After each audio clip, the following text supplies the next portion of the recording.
Okay, good morning, everyone. Welcome to today's CDBG office hours. I'm Mike Phillips, Federal Program Specialist. Also on the webinar, we have Felicity Gasser, Federal Program Specialist, and Mamie Early, our CDBG Section Chief. And from our ICF team, we have Lexi Baru, Ann Schmidt, Annalisa Verdugo, Lauren Nichols, and Lauren Pollock.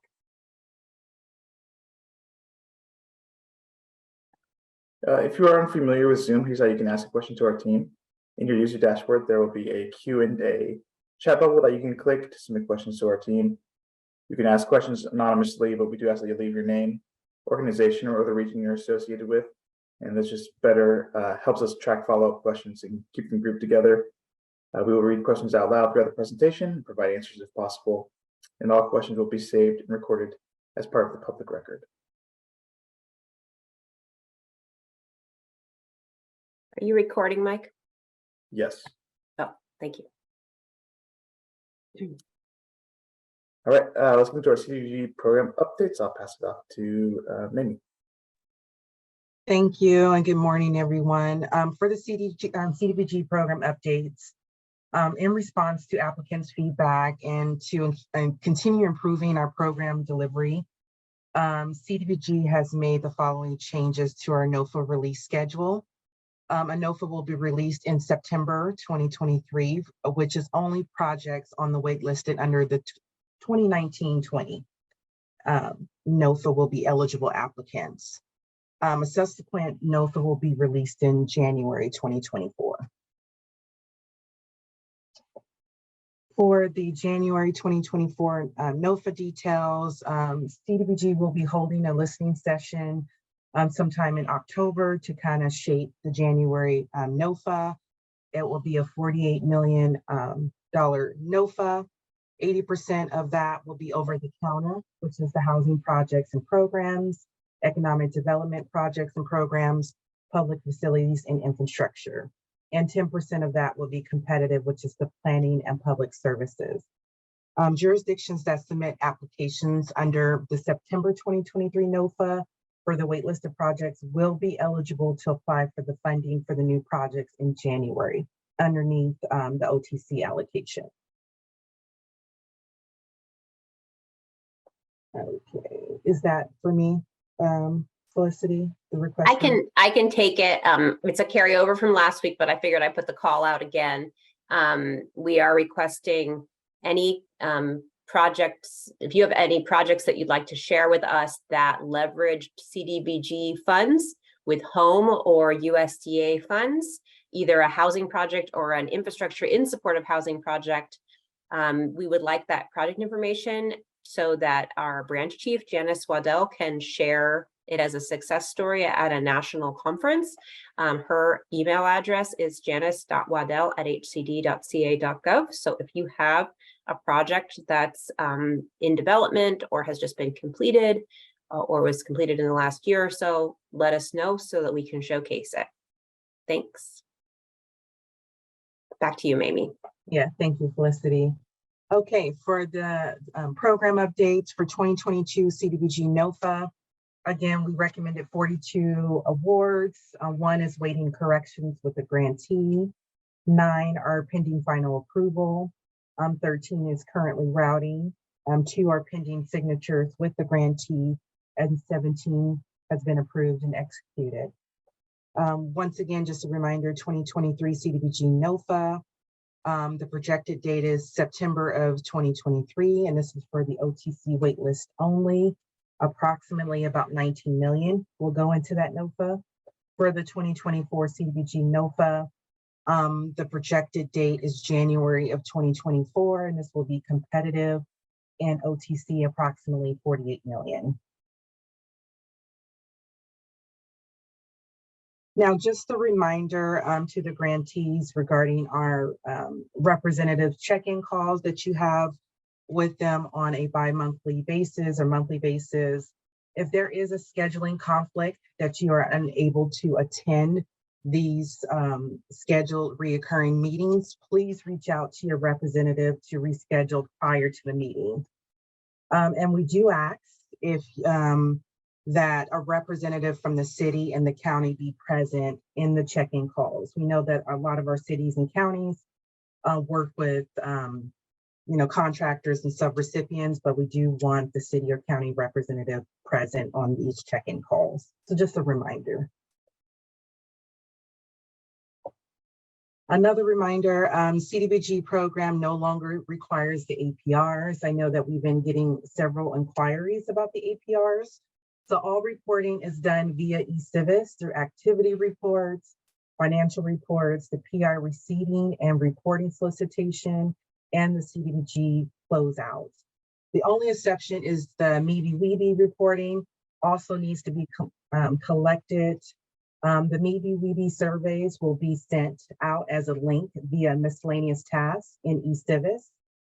Grantees will have 30 days from receipt of the task to complete the request, the survey. We will announce when that survey will be, coming out during office hours and in our newsletter. And I'll pass it over to, if it's Ann or Felicity. This one's me. This is a repeat of last week, but there are still spaces in the training, a labor standards training that's being offered later this month. We can put links in the chat. There is a training being offered in Sacramento on August 22nd and in Grover Beach on August 24th by KW Consultants and Adams Ashby.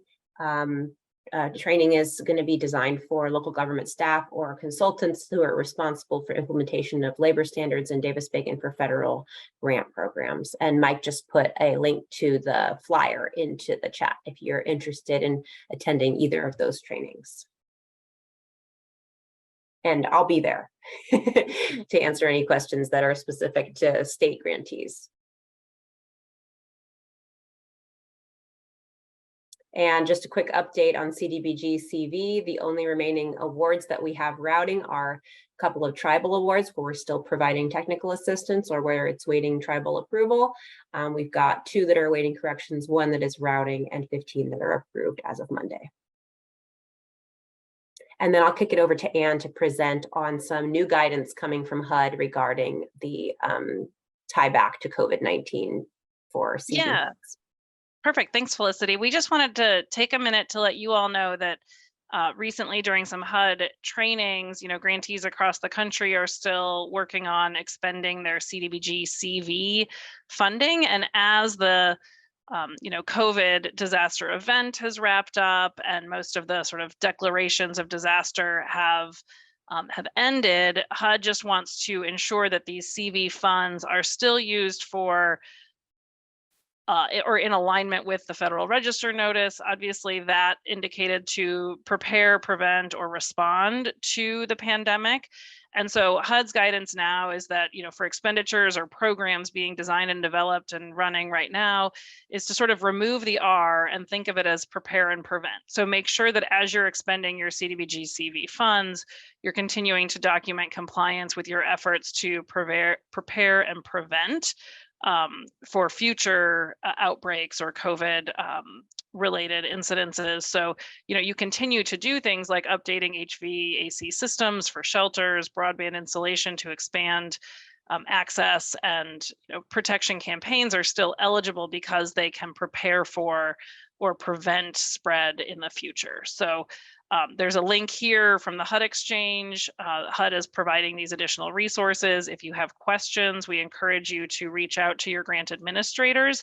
I know some of the grantees did do scope of work changes that have taken some time to implement. And so we just ask that you be sure to have some memos in your files, some documentation of that tie back if it is a scope change from the original application where you would have justified that prepare, prevent, or respond to COVID. So making sure you have that documented in your program would be great.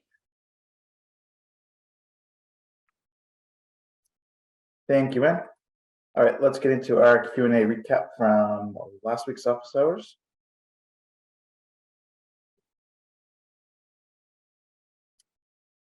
Okay, this first question was on single audits. And the question was, single audits occur when an agency expends $750,000 or more in federal funds in a year. Is the expending amount referring to each grant agreement or collectively if we have several grantees?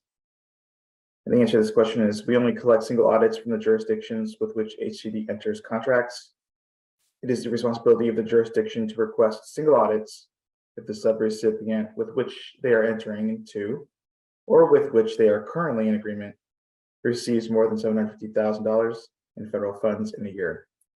HCD does not collect this information at application, but will check for proper subrecipient management during monitoring. Let's see, this next question was on the labor standards training. The question was, will the labor standards training be available remotely? And the answer to this was, the training being offered by KW Consultants and Adams Ashby Group will not be offered remotely at this time.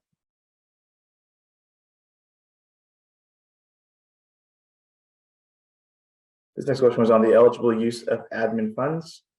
The question was, can CDBG admin funds or PI admin be used to pay for attendance at one of the labor compliance trainings? And the answer to this was yes, this is an eligible use of administrative funds. To clarify, if you are spending PI admin funds, you must be spending it under an executed standard agreement.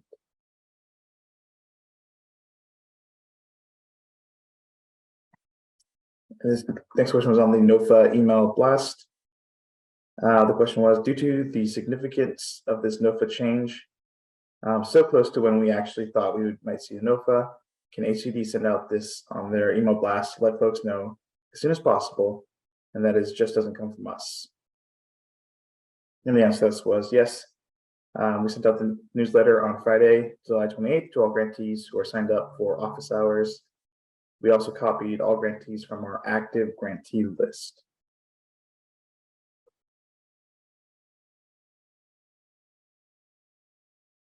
This next question was on code enforcement. Question was, do we have any updates on the code enforcement process under the 2023 NOFA?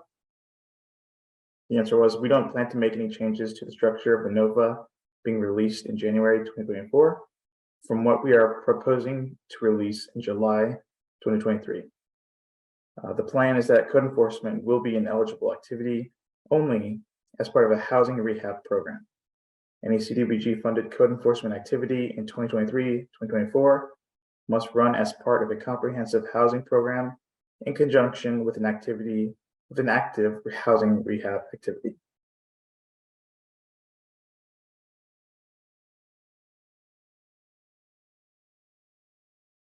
This next question was on public hearings. The question was, for folks that held public hearings anticipating the NOFA release at the end of July, will these count towards the 2024 NOFA, or will you kick it back since it's going to cite 2023? And the answer to this was, public hearings that have already occurred will count under the NOFA being released in 2024. While we are releasing the NOFA in January of 2024, it will be a combination of 2023 HUD grant funds and 2024 HUD grant funds, and it will still occur in the 2023 fiscal year and funded from the 2023 and 2024 program funds.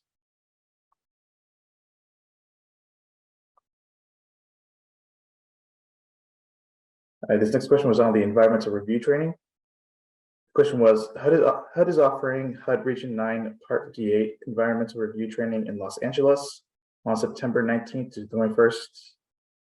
Is there any knowledge if one is going to be held in the Bay Area or Sacramento? And the answer is, according to HCD's environmental specialist, HUD Region 9 will offer a similar training next year at the San Francisco field office.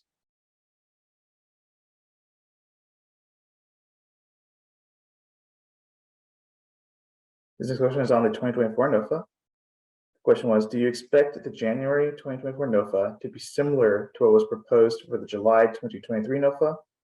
The same maximum amount, same allowable number of OTC and competitive applications? And the answer to this was yes, but we will hold a listening session in October to propose the same limits and number of applications for grantee feedback. We will propose that the NOFA structure will remain the same, but we'll take your feedback into consideration when finalizing.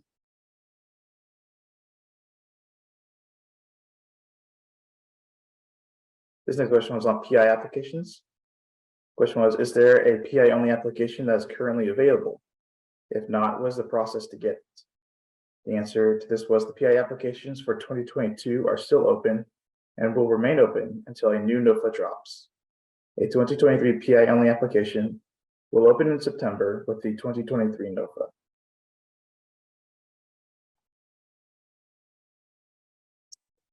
And this is another question on the 2024 NOFA. The question was, do you expect the January 2024 NOFA to be similar to what was proposed for the July 2023 NOFA? Looks like this is a repeat question, and the answer to that is yes. And it's the same answer as the previous one. Yes, but we're going to have a listening session to get your feedback.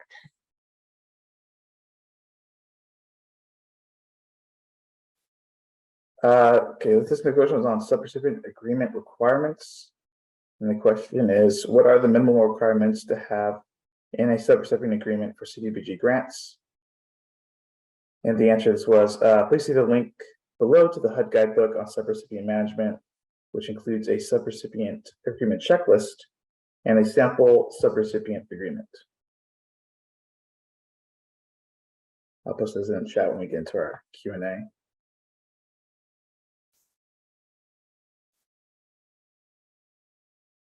His next question was on waitlisted project applications. The question was, as I understand it, the waitlisted items will have full funding in 2023, regardless of the order in which they are received, as long as they are complete and submittal within the time frame allowed. Is that still correct? And the answer to that was yes, that is correct. Waitlisted applications will have the opportunity to apply for full funding in the same amount as originally waitlisted. Applications will be reviewed to see if they pass threshold on a first come, first served basis. We anticipate that if they are submitted and pass threshold within the 60-day open application window, we will have sufficient funds to make awards to all applicants. The later you submit, the less opportunity we have to review before the 60-day deadline.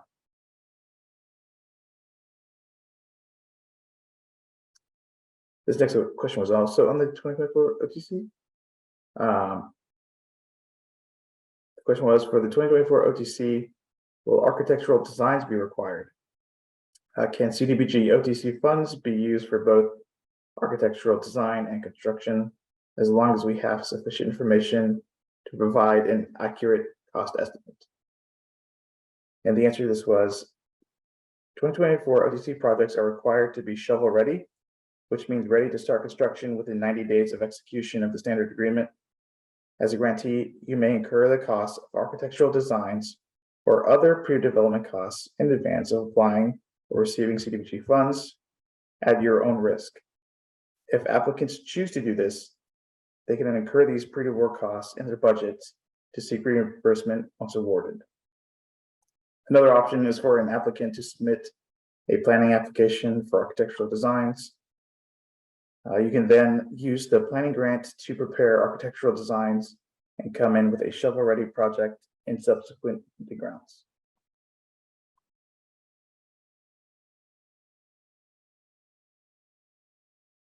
Next question is on federal cost principles.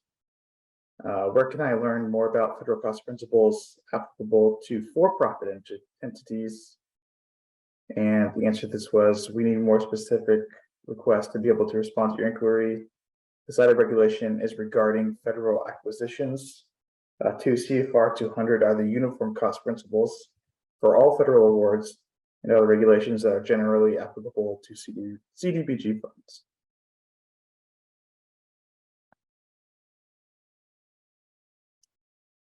Okay, next question was on code enforcement. Question was, for code enforcement, can we use other funding outside of CDBG to meet the housing rehab component, or do we have to use CDBG for housing? The answer to this was, you can also use other funding, such as Cal Home, local dollars, CDBG PI, or Home PI.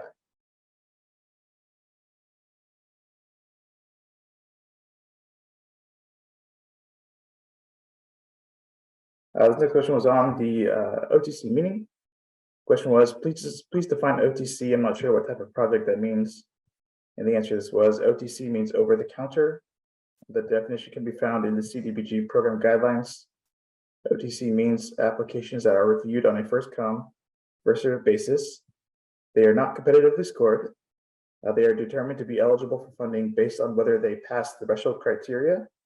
So for the January 2024 NOFA, we will only have a competitive pot for planning and public service applications. All other eligible activities will come in as OTC.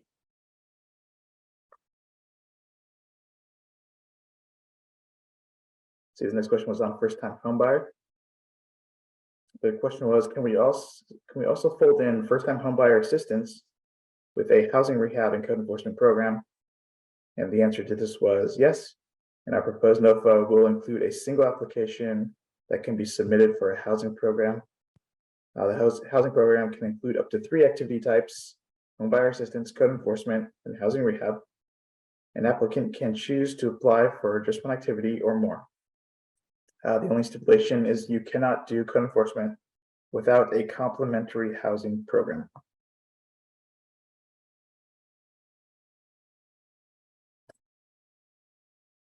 This next question was also on the OTC. The question was, in 2024, will all funding sources need to be secured for OTC or just identified? Will third-party cost estimates be required? We're thinking about a facility for homeless or mental health services. And the answer to this was yes. You will need to have all funding sources needed for project feasibility secured at application.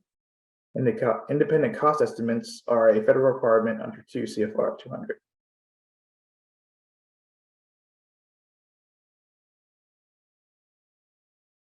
The next question is on the competitive applications. The question was, for competitive applications on the January 2024 NOFA, estimated time of receiving funding would be early 2025.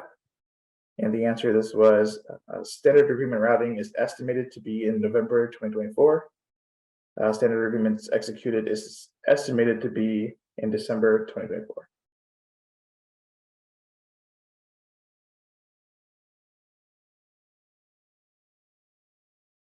This next question was on OTC and pre-incurred costs. The question was, so you can submit for pre-incurred costs for architectural design for reimbursement in an OTC grant if awarded and budgeted for in the application. And the answer to this was yes.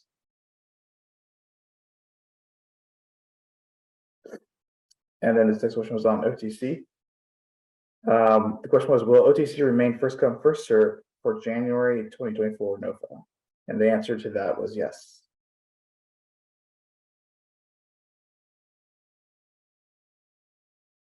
Okay, this next question was on economic development TA. And the question was, can you elaborate on what is economic development technical assistance, please? And the answer to this was, there is a particular matrix code for economic development technical assistance that can be used for TA offered to businesses, particularly for those that are not microenterprise.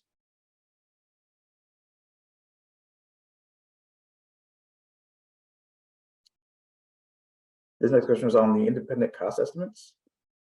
The question was, just to clarify, the independent cost estimate and third party are 2 different items. The city or county engineer can provide the independent cost estimate based on third party data and not a third party company, correct? I want to make sure. And the answer to that was yes. An independent cost estimate is what is needed at OTC application.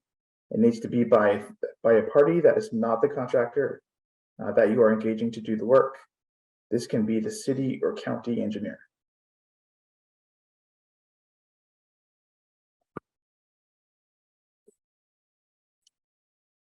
Okay, this next question was on economic development TA. And the question was, the TA would be program activity, yes. The answer to this was yes. The TA is the service being provided. The beneficiaries would be the businesses receiving the technical assistance. They would have to qualify under LMA or LMJ. Microenterprises can get TA without triggering the public benefit under LMC. We can cover any additional details or elaborate on that at next office hours.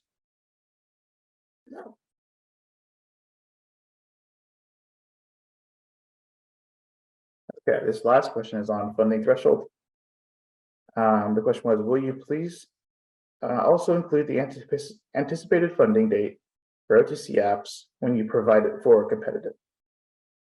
And the answer to this was, for OTC applications received in the January 2024 NOFA, The standard agreement routing is estimated to be from September 2024 to November 2024.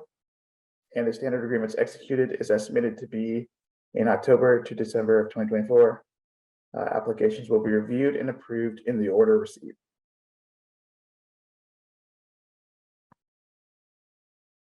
Okay, we're done with our Q&A recap.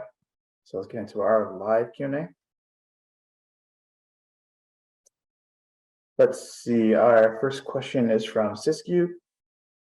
So question regarding the triggering of Davis-Bacon in regards to a micro enterprise program.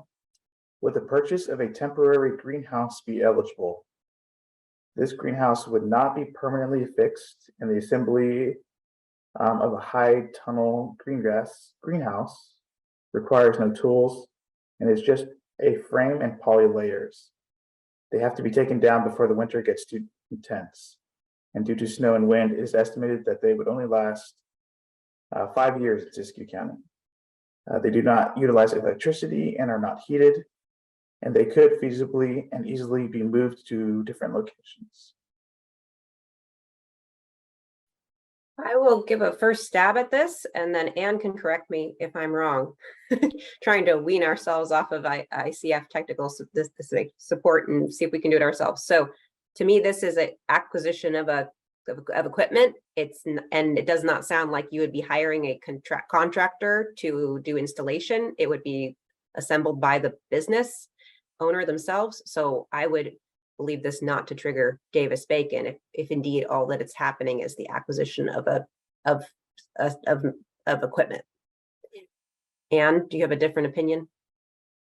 Yeah, so Lauren Nichols and I were chatting about this one, and I think our only sort of caveat would be that it depends on local code and what is considered quote unquote construction. And so, you know, if you would have to permit this as a construction activity based on your local code requirements, that could tip the scale to a Davis-Bacon compliant project. But my initial assumption was the same as Felicity's, that this could be essentially the purchase of, you know, what would be similar to furniture in an assembly, disassemble, relocate.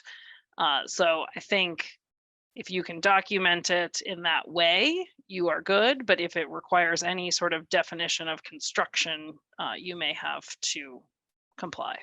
Lauren, did you want to add anything else? No, that was it. Thanks. Perfect. Thanks, And it Anne. sounds like there are no permits or the local, I mean, it sounds like that isn't triggered by this type of project, but they've already done that research. So it's good. Yeah, news. Lori Adams says, do they pour the concrete? So like, obviously, yes, if there's a footing or a slab or something else, that could be problematic. But if it's truly is the purchase of assembled material that is like furniture, then I think you could be okay.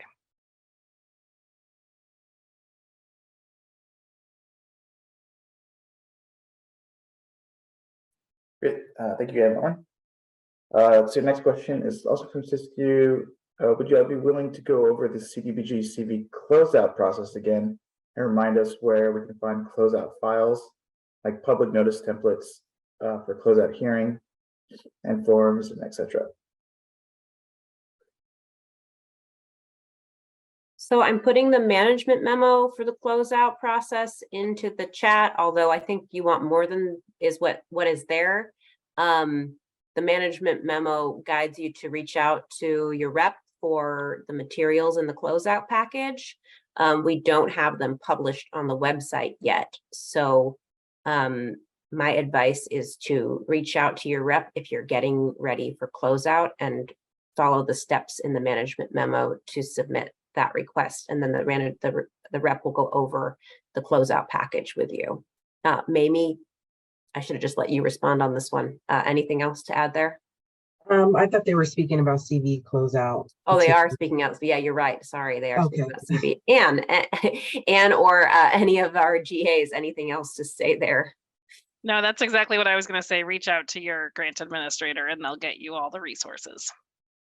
Yes, and if it's the annual program, yes, please reach out to your representative to get the steps on closing out any annual grants. But for CV, reach out to your grant administrator for closeout for that. And and correct me if I'm wrong on this, we are working on a closeout chapter of the grants management manual, which will have additional material. But until then, that's the solution. Correct.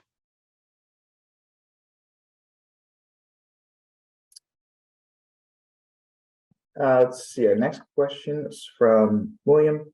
Does the spend down for CDBG CV23 grants count towards applications for the January NOFA? No, the 50% rule, I believe you're speaking about the 50% rule in terms of how much you have to have spent down in order to be eligible. And that only takes into consideration annual program. That's a kind of a related question from William. Does closing out of a grant count towards the 50% spend down requirement of the category? I'll just recap what the 50% rule is, because it's if you have a, and it don't in the 2024 round, it only is going, the rule only applies to plan. It only applies per our guidelines. It currently only applies to our to competitive programs. So it only applies to planning and public services. So if you have a currently open planning award and you have not yet spent down 50% of that planning award, then you cannot come in for another planning award. If you have an open or multiple open public services awards that have not yet spent down at least 50% of those open public services award, then you cannot come in for a new public services award. And the cutoff period is the application deadline.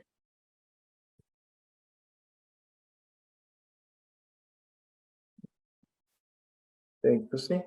So I guess I'll just add one more thing. So if you're planning to apply in January, if you're planning to apply under the January NOFA, the application will open in February and close in April. So take that into consideration with your spend downs. So spend.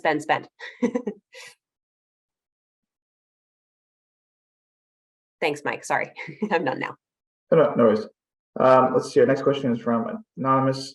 Many of us find the review of questions a waste of time as you publish this information. Possibly consider just placing a link in our call to allow those who might have missed the information to review rather than fully review each question. Maybe we can do a poll on this next time. I personally find that there's a lot of questions generated from the recap, and that there are folks who can't make it each time we have office hours, and that we're only meeting every other week. So I'm not sure that that's a universal opinion, but we can do a poll next office hours and ask folks if they'd rather have us skip the recaps. But it's or we could skim them more or something, but I'm not sure that's a universal opinion. So we'll run a poll. Let's see, next question is from Siskiyou, just throwing it out there. Any chance 2020 contracts can be extended a year? No. Yeah. All right, let's see, next question is from Brandy. So we are closing out 3 2018 grants. The contracts end on 9/16/2023. Do all closeout reports need to be submitted in eCivis by that date, or is there a time to submit them after that? Mamie, are you able to take that question? I'd have to go to the standard agreement to look at the timeline for closeout to be able to accurately answer that question.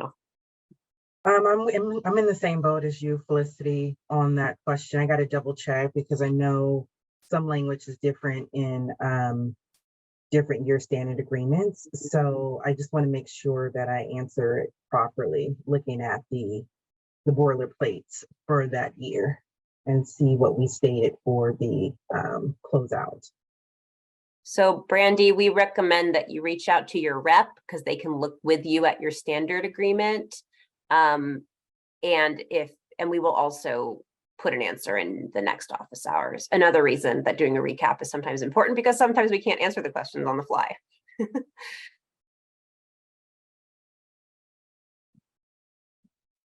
Thank you, Mayor Pussy. Let's see, next question is from Brandy. For OTC grants, I thought they had to go out to bid in 90 days and not begin construction in 90 days. Mamie, I was looking at our apps. I couldn't find the answer. Do you know the answer? Do you know which it is? Yeah, they have to be ready to go out to bid within 90 days. Okay, that's my error. I made that slide. Brandy, thank you for the correction. I will make sure that we change that slide and that we get that correction made. Apologies for the panic.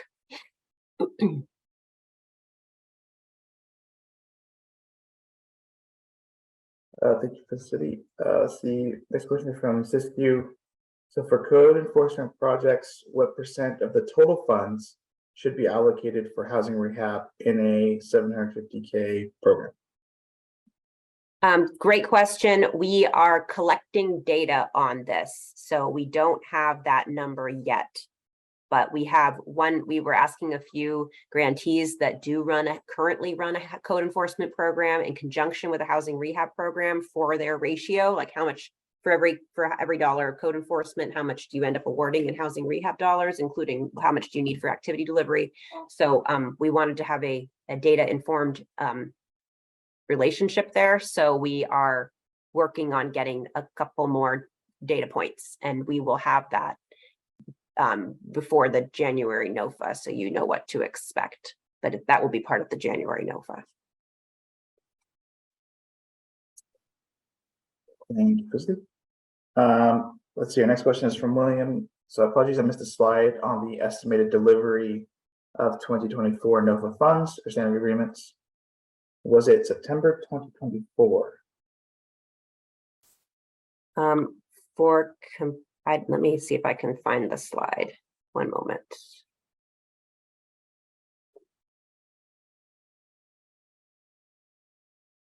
I think that sounds about right, Felicity. I think it was 9 months when we did our timeline.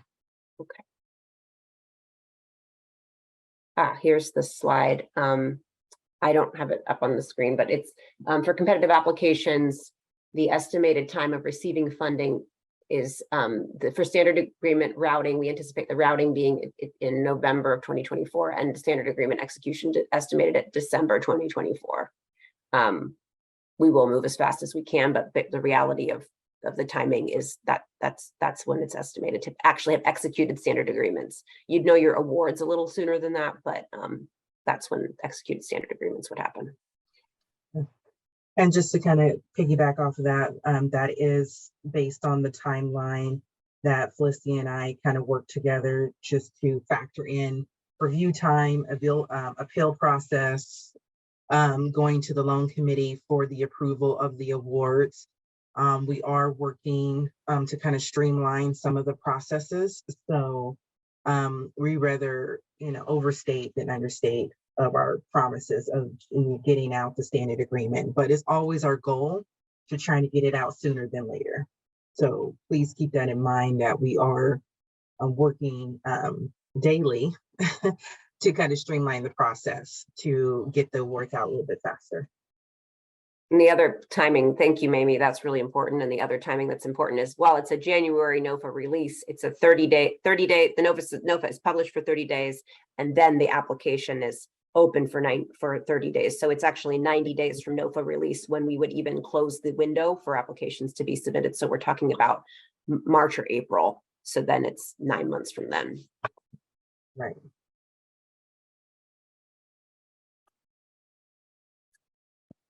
Let's see, our next question is from Anonymous. Earlier, you stated that the 2024 OTC applications must identify all funding sources. Does this mean the sources must be awarded or just identified? For example, if a funding application for a second source is still under review and not yet awarded, will this be acceptable? So this goes back to the readiness criteria, which is that you must be ready to go to bid within 90 days of execution of the standard agreement. And so that must be demonstrated at application. And so if you're that additional funding source is not yet secured, then you aren't shovel ready unless you can phase the project and not include that extra funding. So the simple answer, so that's the nuance. The simple answer to the question is that you must have the funding secured at application.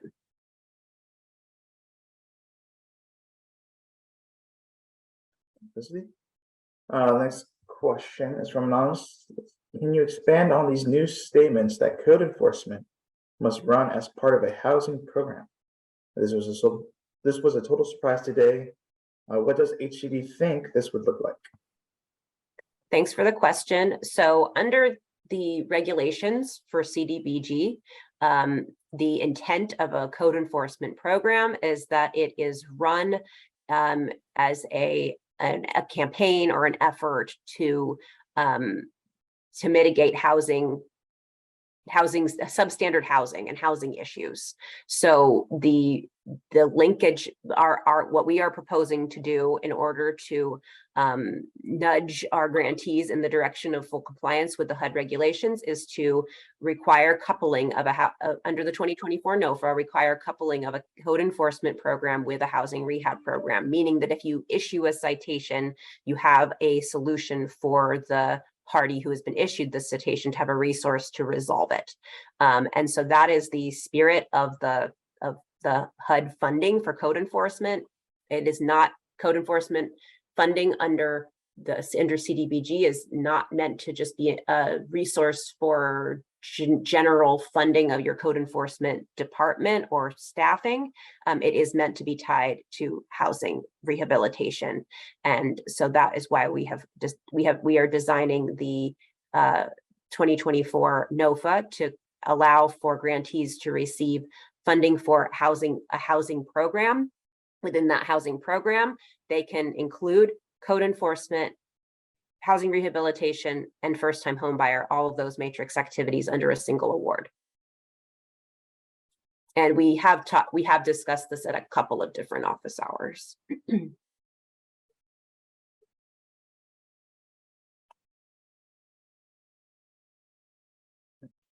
you, Felicity. Let's see, next question is from Brandy. In our 2018 grant, it states the national objective for TA is LMCMC. However, the closeout form is not allowing that. We're using LMCSV as a jurisdiction is not LMA. Is that acceptable? Brandy, I would advise that you reach out to your grant administrator or your rep to figure out what's going on. From your, it's 2018, so it's not CV, so your rep. I don't know what program type you're talking about. LMCMC is only is a national objective code used for microenterprise. So if that's what you're talking about, then it should be working. If you are trying to use, if it's TA though, if it's economic development TA, LMCMC is not an eligible national objective code. It has to be LM. I'd have to look at the chart, but it's LMJ or LMA basically. I think, and Felicity and I just actually talked about this, so it may be the nuance that for LMJ, and Lauren, maybe you can hop on if we're not correct, but I think it's for business assistance, you would normally use 18B, but I believe for micro enterprise, TA is built into 18C. So it may just be that you're not selecting the correct matrix code. Yes, if your program is an economic development technical assistance program for micro enterprise, then the matrix code should be the same matrix code as you would use for loan assistance. Did you say it's 18C, Anne? 18C is the matrix code to use for micro enterprise financial assistance or technical assistance. Correct.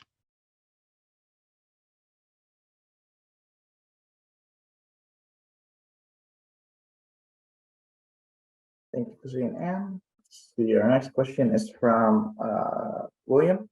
So does the 50% rule apply to the over-the-counter applications, economic development, public facilities improvements? We have an active public facility CV23 grant that has not met the 50% as of today.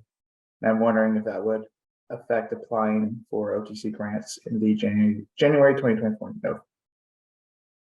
Hi, William. So good news is that CDBG CV does not, that doesn't count against the 50% rule. And then per our guidelines, the 50% rule only applies to competitive programs, not over the counter. So you're in the clear. If you have a shovel-ready project to come in for in January 2024, you can do so.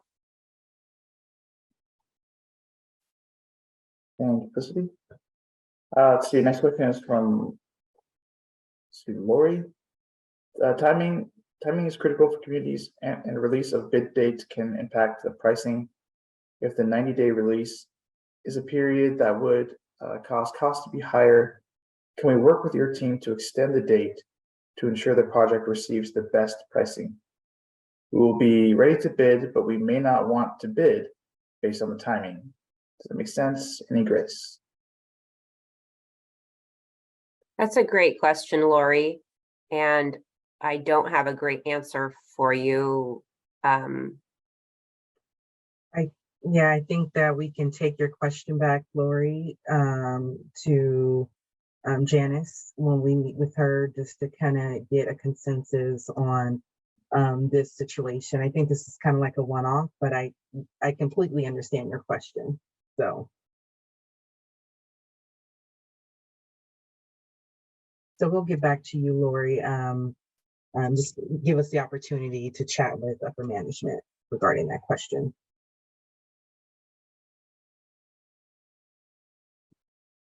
Thank you, Felicity. Amy. Let's see, coming from Amy. So regarding code enforcement and rehab, oftentimes citations are issued to investor rental homes, and owner-occupied rehab would not be available to those cases.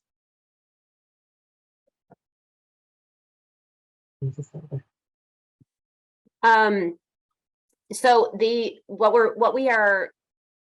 couple things here. So we are not stating that in all cases you need to have an available resource to resolve the situation that you cite with your code enforcement program, but that generally you do have a resource, especially if you have a qualified beneficiary like a low-income homeowner.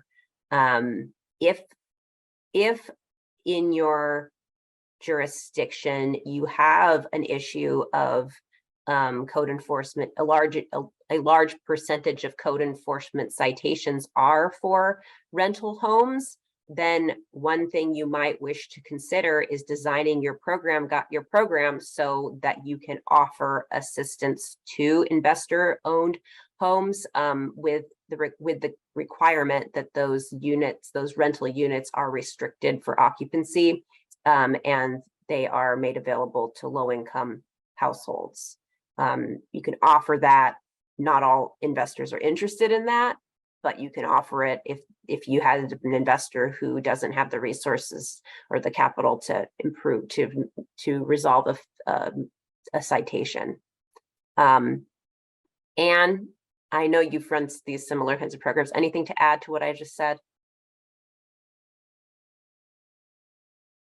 No, I think you're correct. I have like some personal commentary that I don't know if this is right, but I think one of the complexities here is that HCD really, allows for grantees to utilize all CDBG eligible matrix codes. I think there are certain matrix codes that are probably more commonly seen in entitlement communities where they receive a direct appropriation for a single jurisdiction, and code enforcement is one of many things that they do with entitlement funds. I think Felicity and the HCD team are really trying to ensure that the state making awards down to units of local government, while it's eligible, it does need to be aligned with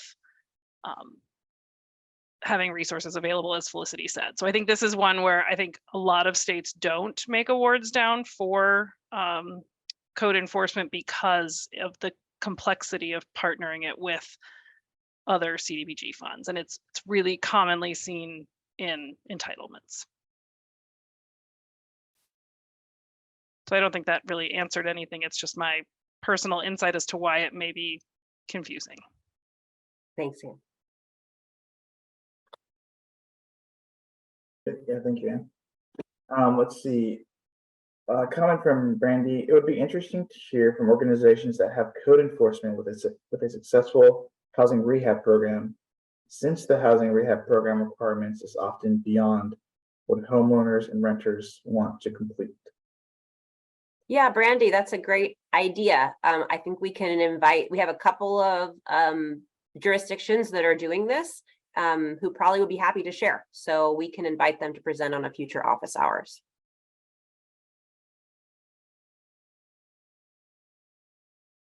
Let's see, our last question in the queue for now. Let's see. It's from Anonymous. The 50% rule no longer applies to ED programs, owner-occupied rehab programs, or homebuyer assistance programs.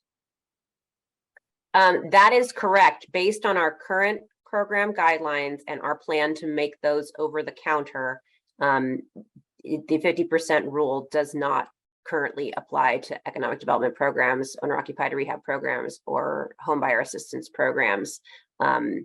We are contemplating an update to the program guidelines that would make sure that we're encouraging timely expenditures.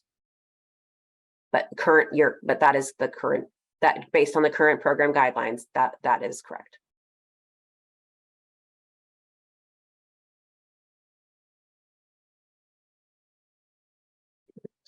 Thank you, Felicity. And that looks like all the questions that we have in the queue for now. Oh, just one that came in from Jeff. Jeff says, hi, Ann, regarding the use of CDBG funds for providing TA to potential business loan applicants, is there a general idea of the budget for loans and TA that we should bear in mind?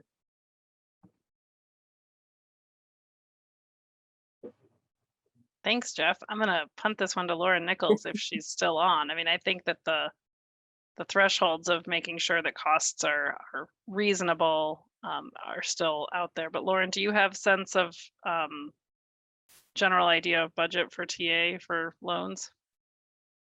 No, and I think this kind of goes back to, one of those discussions we had a few weeks ago around, are you only trying to provide TA to businesses who you think are going to be successful loan recipients, or are you trying to do more TA, so also to include businesses who aren't actually going to get an award, right? And so are you going to run a standalone TA program, or are you going to incorporate this into the award ultimately for a business, as part of TA? So I think it probably, sorry, all that to say, it probably depends on what your goal is with your technical assistance. And I'll just piggyback. Oh, sorry, Ann. I'll just piggyback on that, Jeff, I'm guessing you're asking this question because of our plan for the January 2024 NOFA to fund economic development programs. And that program can include a microenterprise activity, a business financial assistance activity, and a technical assistance activity. And that was in response to that community of practice meeting we had a few weeks ago. I think it was Brandy especially who brought up that sometimes you have to send folks out to other nonprofits to get the TA and then have them come back to get the loan because they're not loan ready. And this would facilitate having that all encompassing in one program design so that you could offer that TA and then the loan. I think with the intent is to allow grants, businesses to be loan ready, but we're not mandating that there's a connection there. You could apply for a TA only economic development program with just that matrix code. Basically, it looks like that's Brandy's comment that in her ED programs, microenterprises have to receive TA to receive a grant, and we have a standalone TA program. So now, with the way we're redesigning the economic development program application for 2024, you can come in and apply for all 3 activities under a single ED program. So in Brandy's case, for micro enterprise, TA would be encompassed in the budget for that micro enterprise program where they receive TA and a loan. But for businesses that don't qualify as micro enterprise, they could receive the TA under the TA activity where you'd have a budget, a separate budget for that TA, and then a budget for the loan that you're getting them ready for.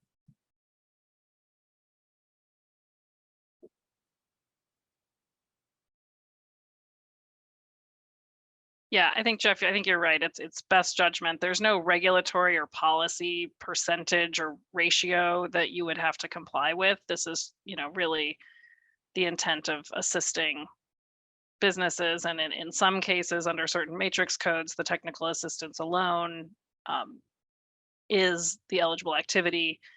And then the other economic development activities are making the financial awards. So I think that unlike maybe thinking about just simply activity delivery for some other types of activities, in this case, technical assistance can be the eligible activity. And so there is not a regulatory ratio or percentage you'd have to shoot for.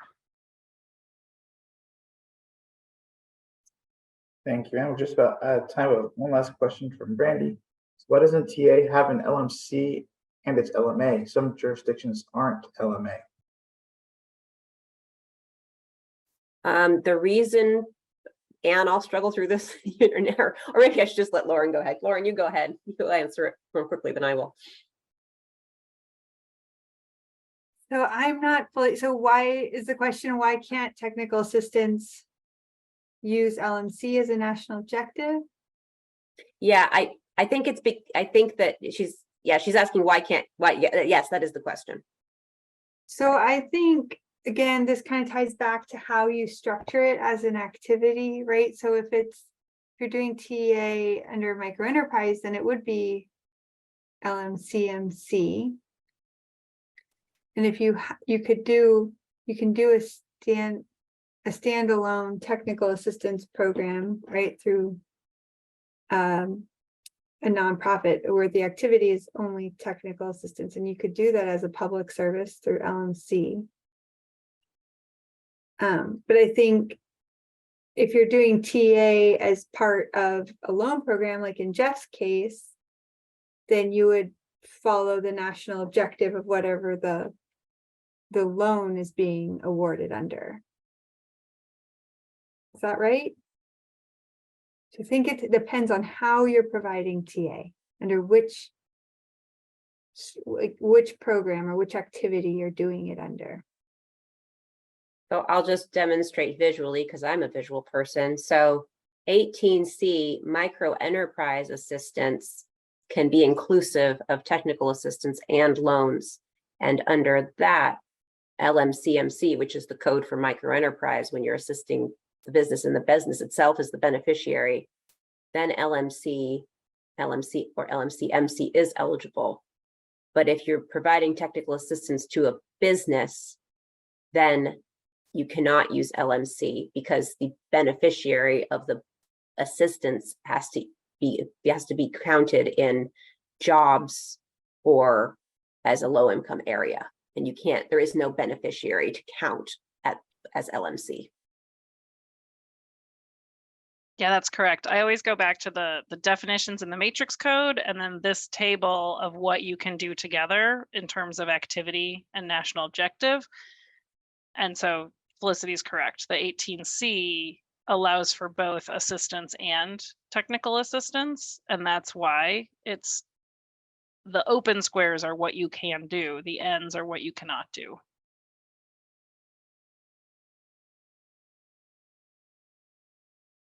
Thank you, everyone. We're actually a couple minutes over time, so we'll go ahead and close down. I did post the Matrix Code National Objective Crosswalk that Felicity was using in the chat, and we can go grab that. Thank you, everyone, for your engagement today, and we'll see you back in 2 weeks on the 23rd. Thanks, everyone. Thank you. Thank you.